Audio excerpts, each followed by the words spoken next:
Today on the Cameron Journal podcast, we're talking with Kayne McGladrey about cybersecurity, cyberterrorism, and what we can do as people, corporations, and nations to defend ourselves against this new kind of information and terrorist attack. It's a fascinating conversation.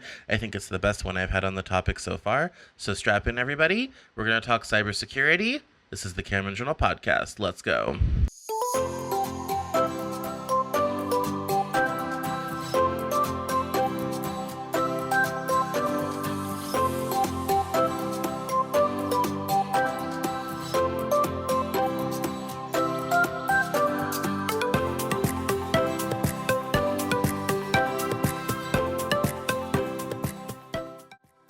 This is the Cameron Journal podcast. It's a place where we talk about important things. It's a place where we bring a little slice of the news to you. It's a place where we do important things, have important conversations. It's also things that I like to talk about. My name is Cameron Cowan, and this is the Cameron Journal podcast.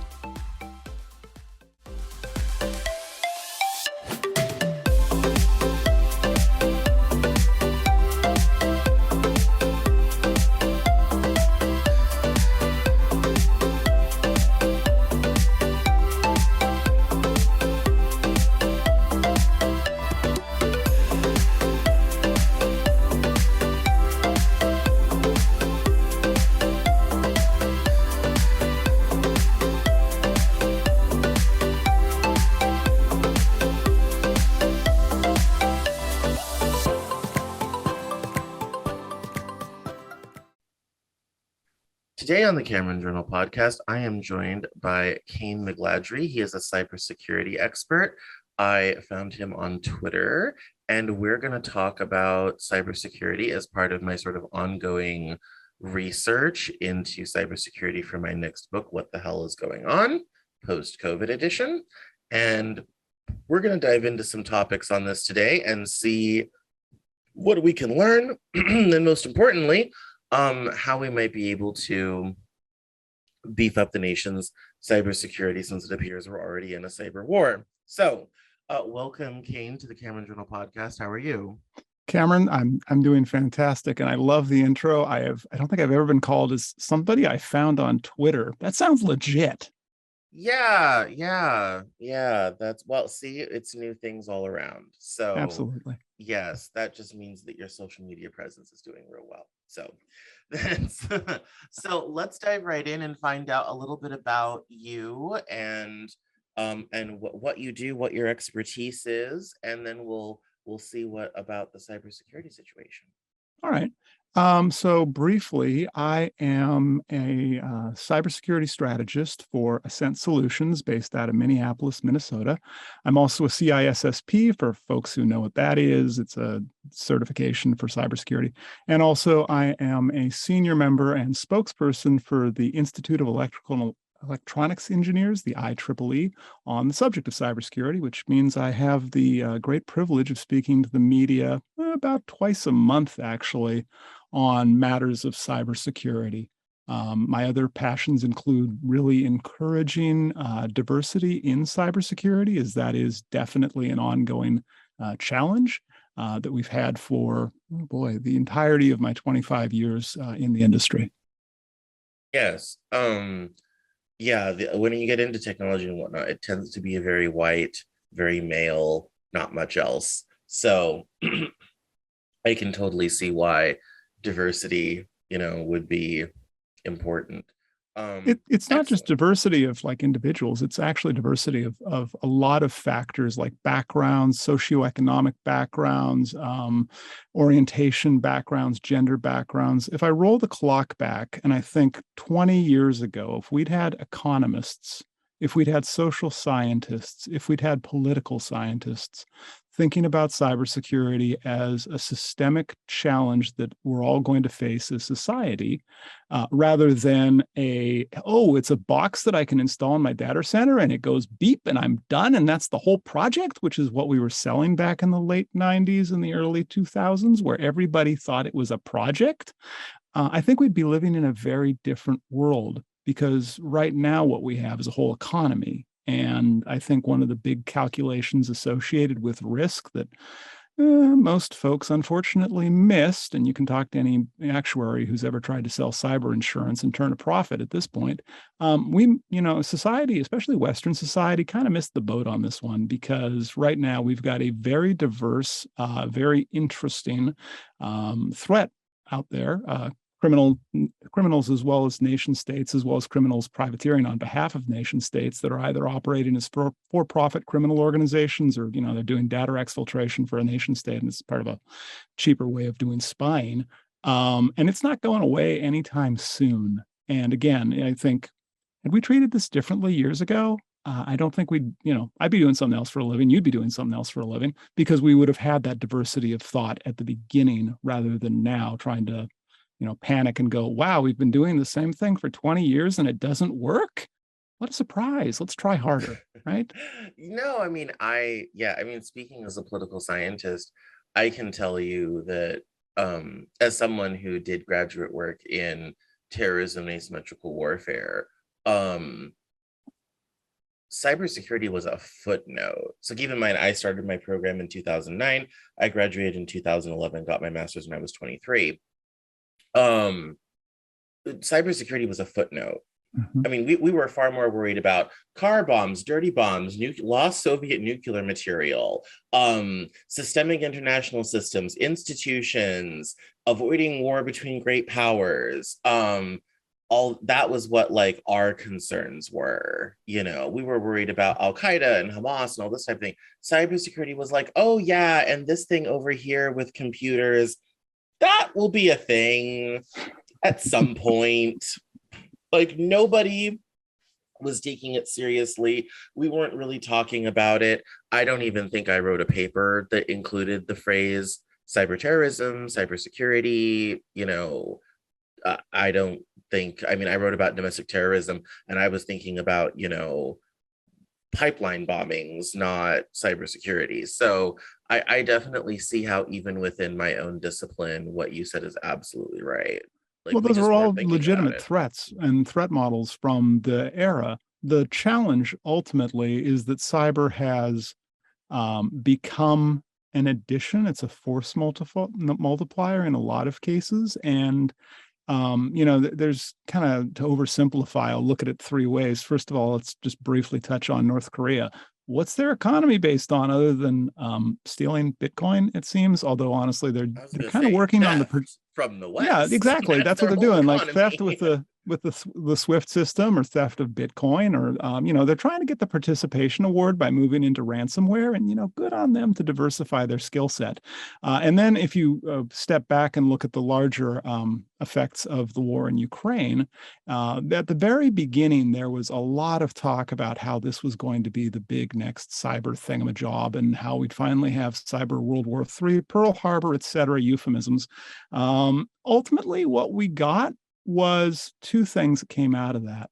First of all, a continued proof that the kinetic warfare does trump cyber warfare when it comes to removing a target. If you want to take out a TV station, or if you want to take out an electrical generation facility, it is still cheaper, faster, and unfortunately more reliable for everyone involved to do that as a kinetic operation than it is to do it as a cyber operation, because folks can restore from backup and are surprisingly resilient in that regard. However, the other thing that came up on it, there actually was a cyber component that some folks missed, where essentially the Ukrainian forces had a whole bunch of drones that were connected to a satellite network, and the Russian threat actors targeted the satellite modems, because, if you can take control of the comm system and effectively deny access to it, you can stop having drones drop bombs on your tanks in the middle of the night, which gets expensive after a little while. And where that has continued to get interesting from a cyber perspective is there's no way to do that effectively as a kinetic attack. You can't go find, I suppose if you had enough boots on the ground, in theory, you could roll up to everybody who owns a modem that is operating on that satellite network, and you could destroy the modem physically, but it's a lot faster, cheaper, and more reliable, it turns out, to just deploy malware that shells all of those and takes them offline, which I think that's been really the only effective use of, widespread use of cyber warfare that we've seen in the Ukrainian conflict. And then stepping back finally at a global level, we still can see the continued transfer of wealth from Western nations to non-Western nations in the form of today's hotness, which is ransomware and double exfil ransomware as well, and associated legal risks associated with those. Good. I'm glad you mentioned that because this is the conversation I've been wanting to have about cybersecurity. And I think the big question at this point is, what can we do to better defend against these types of attacks? I feel like we need the Iron Dome, we need the missile defense of cyber terrorism and cyber attacks. And right now it appears our offensive capabilities are remarkably good, but our defensive capabilities are nowhere to be found. What do we do? What can we do? So I think the we is part of an interesting question there, because it's almost an absolutism, and so I'm going to try and pick that one apart, and not to get into semantics. But if we're going to cover we as being, say, Western nations, I think that we're going to have to look at this from a blended approach, because there's an individual responsibility that folks, individual citizens, and communities need to take in cybersecurity. There is certainly a national security element to it. And also there is a private corporation element to it, as well as nonprofit organizations, because there's not just one person who magically owns cyber and can do all this stuff and make it right. Because I think, again, going back to the 90s, we might have had that mentality. It was wrong then. It remains wrong. So I tell you what, how about this? I will pick through, kind of go on that value chart. So what could I do as a person? What could a government do? And then what could a corporation do? Does that sound fair? Yes, I think those are certainly the players. So let's see what each can do to contribute to a better cyber defense. Okay, and keep me honest if I miss one, although there's only 3, thank goodness. So I'd say the thing that individual folks can do, like something that an individual who's currently on their commute, driving to work in their car, listening to the show can do, is they can stop sharing their Netflix password, please. Actually, they can make sure that their password to Spotify as well isn't shared, even though it's, cheaper and better. And by the way, also make your password not suck. That's kind of part 2. And by suck, just to be clear, if it's a password that has already been used by somebody else on Earth, it's probably been guessed. And that's why we have all these password policies that are saying, well, it's got to be 27 characters and it's got to be random numbers and digits, and you can't have repeating ones, and it can't be pleasant to look at, and it's just nightmare fuel. So the thing that you really want to do as an individual person is, for your passwords that you use on a regular basis, your bank, your audio streaming service, your television streaming service, your, your gaming services, whatever, your shops that you buy from regularly, go get yourself a password manager. Whatever password manager you like, provided it's not from a .ru domain, that's Russia. Go ahead, install it, use it. The ones that you pay like $10 a year for, it's worth it, because then you won't have to remember all of these nightmare fuel passwords that you get. The second part of that is you want to make sure that you have enabled multi-factor authentication for any service that supports MFA or 2FA. They'll call it one of those 2 things. There's a multi-factor authentication directory out there that has instructions on how to go do on all of this. And the reason I recommend that is, even if your password manager chooses a really good password, and even if you've stored that really good password in your password manager, at some point, if you are interesting enough, or if, somebody writes a bot that automatically generates garbage passwords and sends them to, a social media service of your choice, which happens all the time, depressingly, eventually your password's going to get guessed. So if you've got that 27-character nightmare password, and somebody guesses it automatically, it's not actually a human, it's just a bot, and it's doing its job. If they don't have your cell phone, or if they don't have your YubiKey, or they don't have your whatever you use as a 2-factor authentication, they're not going to be able to use your account. The reason that I say that is important is that the way threats are currently happening, people use the same password across multiple services. So a person might have their Spotify account be the same as their Amazon account password, as the same as their work password. And the challenge there becomes, if I can, as a threat actor, guess your Amazon account, I can sure buy some interesting stuff for you and troll you all I want. If I can get your work password, I can do a lot more. And the part associated with that, and as we start moving from like what a private citizen could do, there is a whole cottage industry called initial access brokers. And this is how they make their money. They guess people's passwords. Well, actually, they have bots that guess people's passwords. And you might think, well, how does that work? And they just buy some Amazon Web Services the same as the next person, and they set up a bot and it just guesses passwords all day long. And it's, reliable, it's effective, it's certainly difficult to defend against. And so even if you don't have, like, you think, well, I don't have anything useful, my bank account is kind of empty at the moment, and I've got access to my streaming service, but that's it. That's not what they're after. They're actually after your work password, which is probably the same as your home passwords, which that's what the dependency is on that one. I'm going to pause there. Does that make sense for things for like what an individual person can do? Better passwords, password manager, multi-factor authentication? Definitely. Yeah, I think that's pretty straightforward advice. I like using a one password. I also on Apple products now they have auto-generated passwords that are pretty good, although they don't necessarily always include special characters. So sometimes you have to like put in a special character on the end, but it's a great way to keep track and log this stuff. So yeah, that's pretty straightforward. Yeah, and the advantage with that strategy is then you don't ever change your password again. The only time, actually, and I'll recommend this too, Troy Hunt, he's an Australian fellow, has a service called Have I Been Pwned, Pwned, pwned. Go sign up for that. It's free, haveibeenpwned.com. It'll tell you whenever your passwords have appeared in a breach.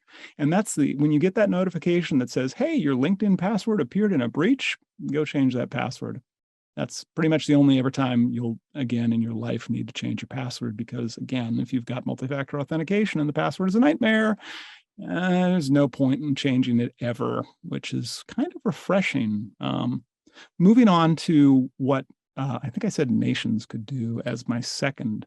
Yes, we're moving on to countries, what we can do for that. And then we'll do corporations. Yeah, so I think that the big initiative right now in the current administration in the United States is around zero trust. And I've been in cybersecurity for long enough to remember when zero trust meant you could go to CES, the Consumer Electronics Show, and a vendor would have slapped a sticker on a router and said zero trust. And look, we're selling a zero trust product. And everybody who was on InfoSec Twitter or cybersecurity Twitter collectively rolled their eyes and went, oh no, please don't. And then we went 15 years like that.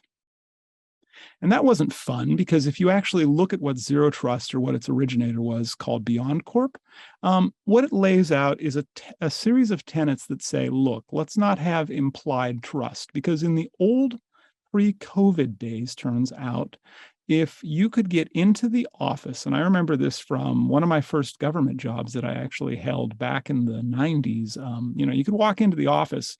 If you could get past the security guard, there was no password on the terminal. And the terminal was at the front desk, and the terminal had access to people's pensions. And so if you wanted to just go ahead and modify your pension, it wasn't actually too hard from a threat perspective. And this was considered to be pretty high security, because after all, there's a guard at the desk. And this is why we inhabit the world we live in at the moment, because that idea of, if you can get into a building and you've got a password, right, because nobody's going to guess those, you get into the terminal and then you can just do whatever you want. So the premise of zero trust was that's dumb and doesn't work. And there's a lot of math by a lot of smart people that show it's dumb and doesn't work.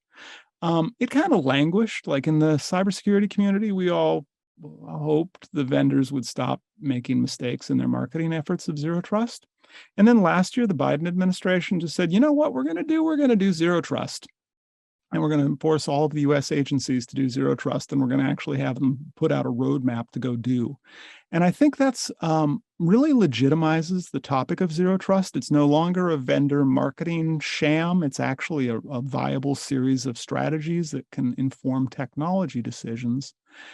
Zero trust at a really high level is based on having, a user identity that you can verify, preferably via multi-factor authentication. Look at that, as well as a device identity that you can tell that the device hasn't been compromised.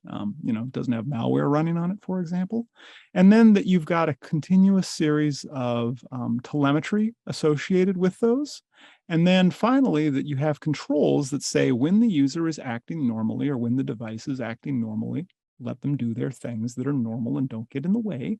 And if they're not doing something normal and they're trying to get into data that they shouldn't have access to, or they're doing something sketchy, either force them to do a step-up authentication and like authenticate again, ask, hey, are you sure you're you?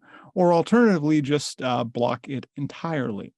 And the reason that's important at a strategy level, companies don't right now, businesses right now, nation states right now, people right now, you lose your laptop, it sucks. You lose your mobile, it sucks, right? Somebody steals your Netflix password, that's annoying too. If, however, you lose all of your data, right, or somebody is able to steal it, that really is a problem. And so the heart of a zero trust strategy really then becomes, what are the crown jewels we're trying to protect? What are the most important data that we're trying to protect?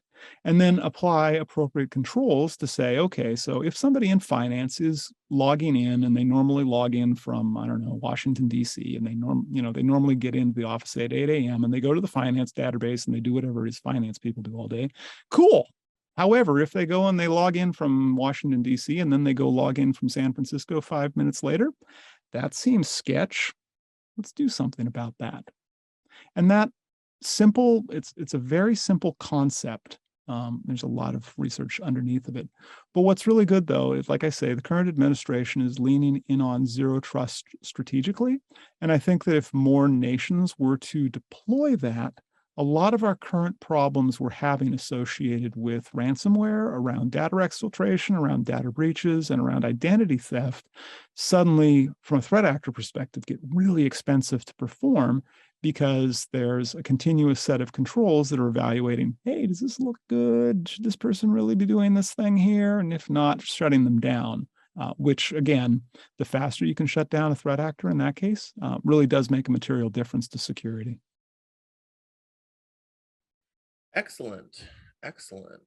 Other than that, That's I'll put a quick shout out to CISA, their stuff that they publish on a regular basis around vulnerabilities that everybody should please go fix, and their ability to force federal agencies to go fix those in a timely manner. That's really cool, because that's the other way that threat actors really get a toehold, is by handling technical vulnerabilities. There's a whole time, kind of the beginning of the pandemic, around 2020, that some guys in a lab in China basically put all the VPN appliances in and decided, hey, let's go pop shells on these all day long. And that's what they did. And so we've had 2 years of continuing internet-facing infrastructure shells being dropped by Chinese threat actors who, it's just go to the office, 8 a.m. till 5 p.m., drink the bad coffee, get the good pension, and what are you doing? You're popping shells all day. CISA, on the other hand, has said, you should go fix those, which is great, and they can force federal agencies to do that. No, I think that's definitely a good thing moving forward. I kind of liken cyber terrorism and cyber attacks to piracy. Mm-hmm. Ships roll up on a treasure galleon and steal all the goods and send them on their way. In terms of, what do you think the goal of these cyber attacks is? Is it just to take over a system, do the ransomware thing and get money? A lot of people are just kind of like, what's the point? Why do this? What's the motivation? So there's really 2 motivating factors out there. And your analogy around piracy and privateering is absolutely correct. So I'm going to talk about nation states, and I'm going to talk about criminal enterprises. And in the case of criminal enterprises, to begin with, again, if I go back 20 years, we probably would not be living in the Black Mirror episode we're all currently inhabiting. by the way, if you haven't watched Black Mirror, please don't. It's really good. It's pretty much modern society. The situation we have is that criminal threat actors who are based in Russia are able to deploy ransomware for profit. And what they're doing, if you think of it from an economic development standpoint, they're literally bringing new money into their economy, right? That's money that didn't exist. If they ransomware a business that is based somewhere in a Western nation, and probably not a Russian business because they get in trouble with the Russian security services at that point, that's money that if the ransom is paid, that literally is going into their economy. Now, OFAC in the United States has at least tried to put in some sanctions against the wallets or cryptocurrency that are receiving those payments. And, please check with counsel before you send any ransomware payments to a cryptocurrency wallet address, because you could end up sanctioned yourself and having a bad day in court. But that's the net profit of those criminal enterprises, with the notable exception of North Korea, who, as best as I can tell, I think they sell fake cigarettes and steal Bitcoin all day long, and they're trying to get in on that ransomware game. But that's the goal of criminal enterprises. I suppose the other one would be there's a few Chinese APT crews, advanced persistent threat crews, who are doing their day job, and we'll get to what APT crews and nation states do for a day job in just a moment. But if as part of their targeting they find something that's interesting but doesn't really meet their target, they'll just take it home and work on it for the same tools. And they also tend to be deploying ransomware as well as just kind of a moonlighting gig. I guess if you've got a government pension, it helps to have a little extra set aside. Okay, that definitely makes sense. So you mentioned what these guys do for day jobs and all this type of thing. Who are Yes, these nation people? states. Where do they come from? What do they do to keep busy? Walk us And through so, do you remember the old spy movies where somebody would break into the embassy and they'd go try and find somebody's travel plans, and there was inevitably microfiche, and there was a camera, and there was a pinhole, and that required a person to get on an airplane and then have a secret identity. And the cost model on that really gets expensive in a hurry, because that person probably has got an expense account. They probably drive a fancy car. They probably like staying in nice hotels. They probably have to have a certain amount of personal protection, and goodness knows what their insurance policy costs. So I think at some point in the past decade, nation states realized, wait, running all these human intelligence operators out in the field doesn't look good from a balance sheet perspective. Wouldn't it be nice if it was cheaper, if we could just shell a whole bunch of hotels and a whole bunch of airlines and a whole bunch of telecommunications providers and pick up the same amount of signal intelligence, but we wouldn't have to pay for hotels? We wouldn't have to pay for flights. Wouldn't that be cool?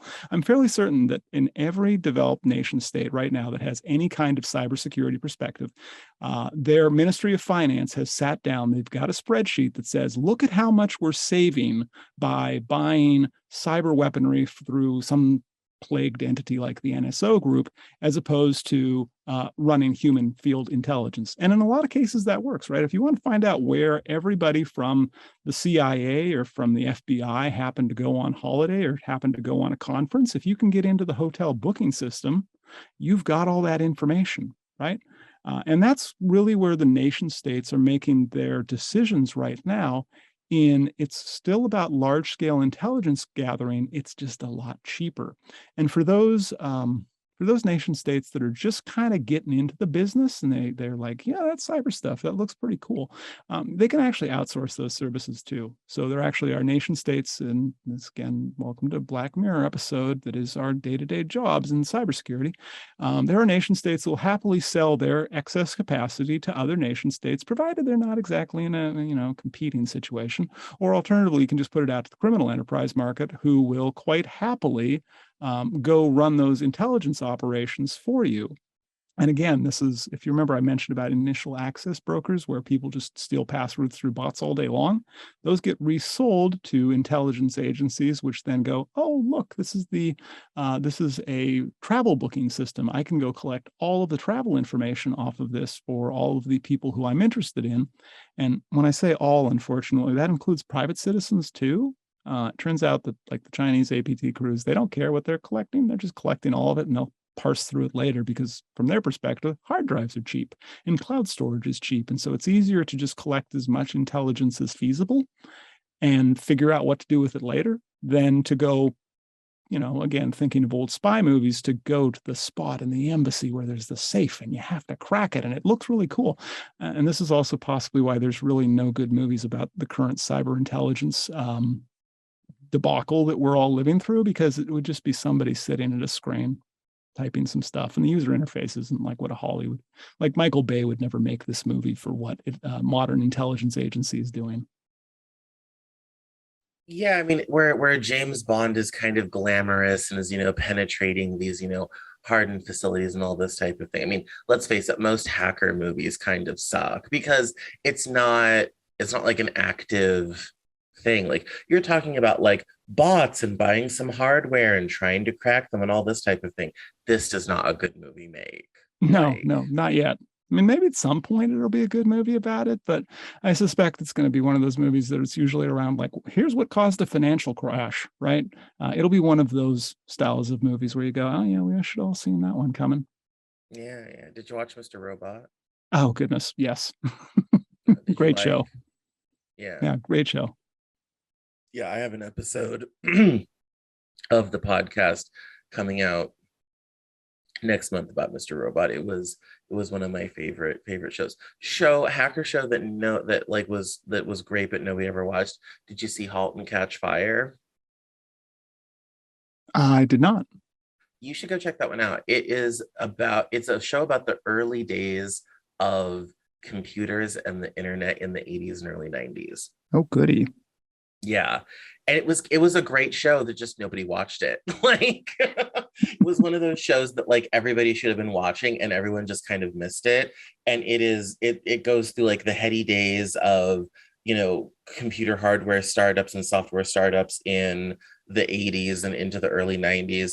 And the end of the show is basically like the early internet and connecting computers together and all this type of thing. And it's genuinely a fascinating show. I highly recommend. So cool. Yeah, so in terms of the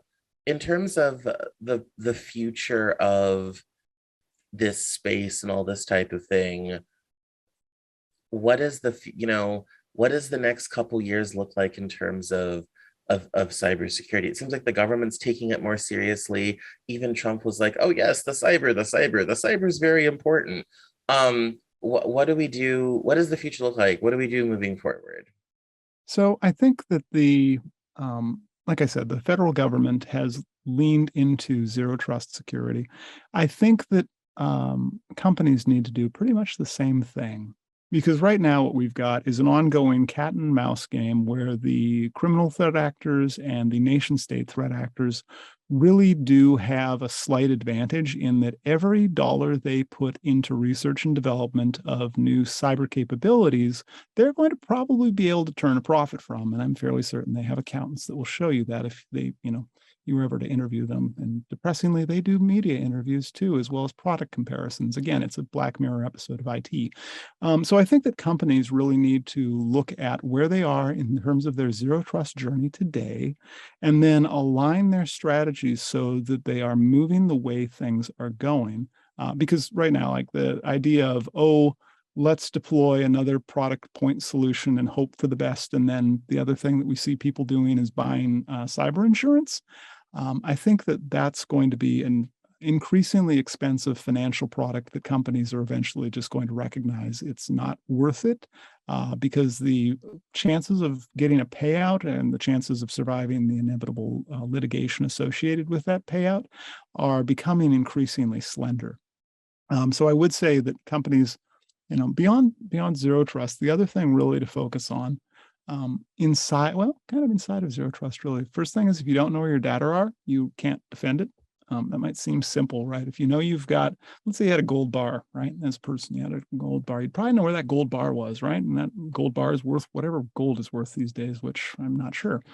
But you do something to protect that. Most companies, they sort of know where the gold bar is, kind of ish, maybe, except for they have a lot of gold bars and they don't quite exactly know where all of the gold bars are. And I'd posit that if you don't know where they are, you actually can't defend them.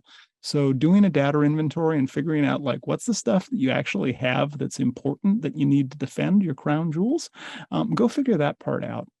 That's one part of it. And the other thing that really makes a big difference these days is response speed. There was a recent report showing how quickly threat actors could move through a network, and in this case was to deploy ransomware, and it's somewhere between 4 hours and 2 days. 4 hours means it's on your third shift, it's the night shift. Just as you're doing a change of shift, they're going to probably deploy ransomware at that point. 2 days is the start of a really terrible long weekend when you come in on Monday morning and none of the computers work because they've all got a little message on them saying, "Oh, hey, you owe some Bitcoin. Click here to pay."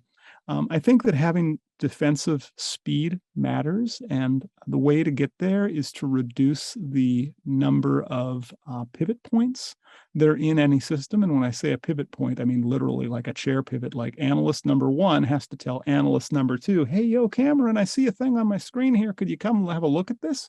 Every time you do that, you're losing speed. And once you do it at scale, you're in a lot of trouble because all of those delays where a person has to look at a thing and make a decision and talk to another person.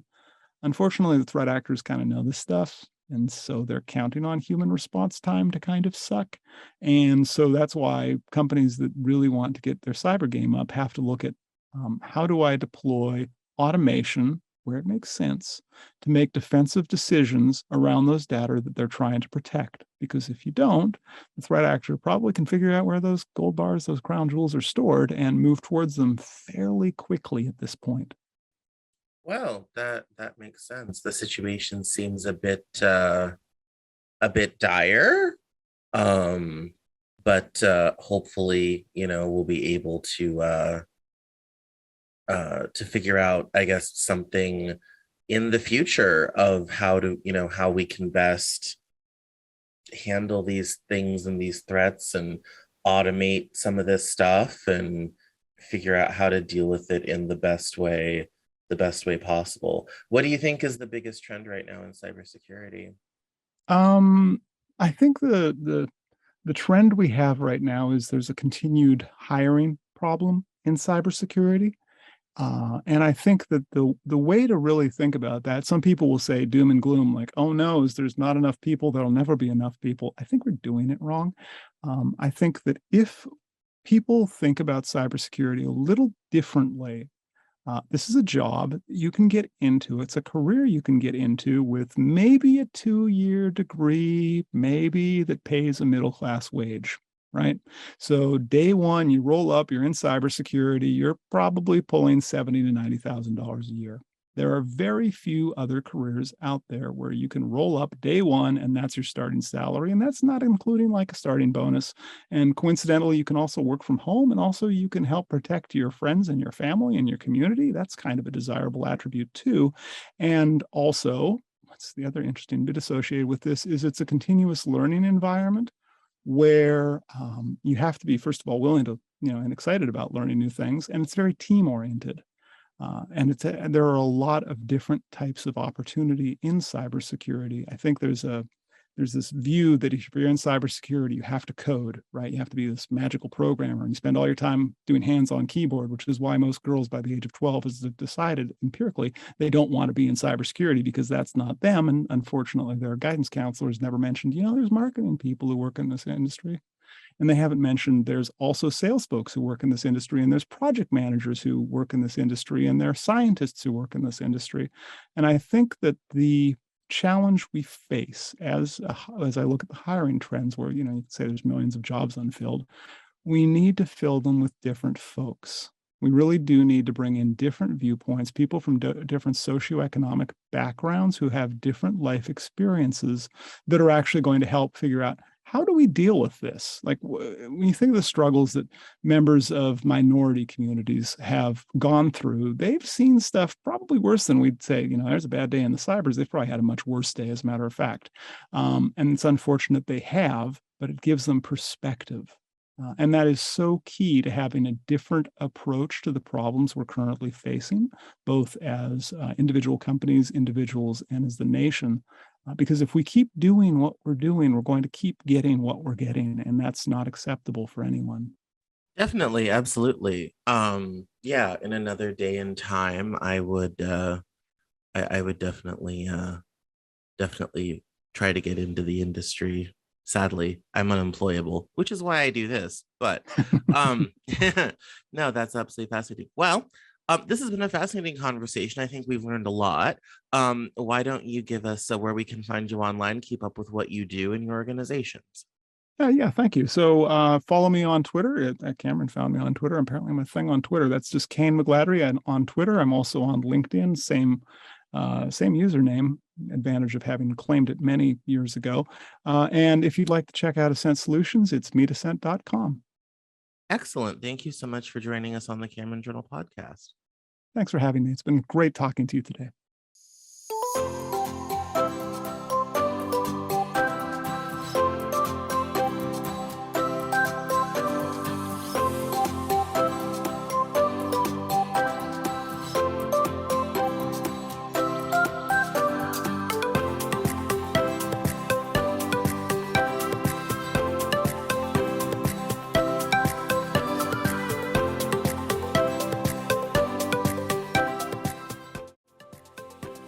That's all for this episode of the Cameron Journal podcast.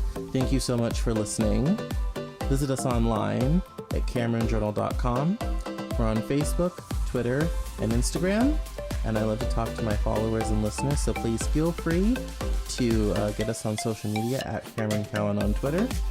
And we'll see you next time on the Cameron Journal podcast.